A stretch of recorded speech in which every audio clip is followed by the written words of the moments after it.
আওয়ামী লীগের যাবতীয় কর্মকাণ্ড নিষিদ্ধের পর দলটির ভবিষ্যৎ নিয়ে অনিশ্চয়তা বেড়েছে। এ বিষয়ে ভারত তীব্র সমালোচনা করলেও তেমন একটা প্রতিক্রিয়া দেখা যায়নি পশ্চিমা দেশগুলোর। বিচার কার্যক্রম শেষ হওয়ার আগ পর্যন্ত নিষেধাজ্ঞার বিষয়ে প্রশ্ন করা হলে আমেরিকা অবগত রয়েছে বলে জানালেও তেমন কোনো জোরালো প্রতিক্রিয়া দেখা যায়নি। বিভিন্ন আন্তর্জাতিক মিডিয়ায় এটি খবর হিসেবে উঠে আসলেও ভারত ছাড়া আর কোনো দেশেরই সেভাবে কোনো প্রতিক্রিয়া পরিলক্ষিত হয়নি।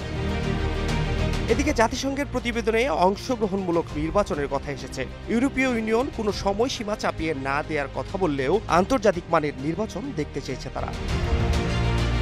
আওয়ামী লীগ ক্ষমতাচ্যুত হওয়ার পর আমেরিকার প্রেসিডেন্ট ডোনাল্ড ট্রাম্প ক্ষমতায় থাকলেও সেভাবে বাংলাদেশ নিয়ে কোনো প্রতিক্রিয়া দেখা যায়নি।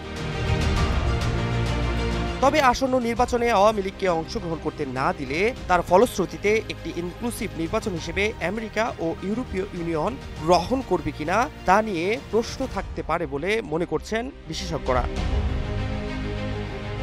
আওয়ামী লীগের ১৫ বছরের শাসনামলে ভোটাধিকার ও মানবাধিকার লঙ্ঘন, সবশেষে আন্দোলন দমনে গুলিবর্ষণ, এমন অনেক বিষয় নিয়েই দলটি বিচারের মুখোমুখি।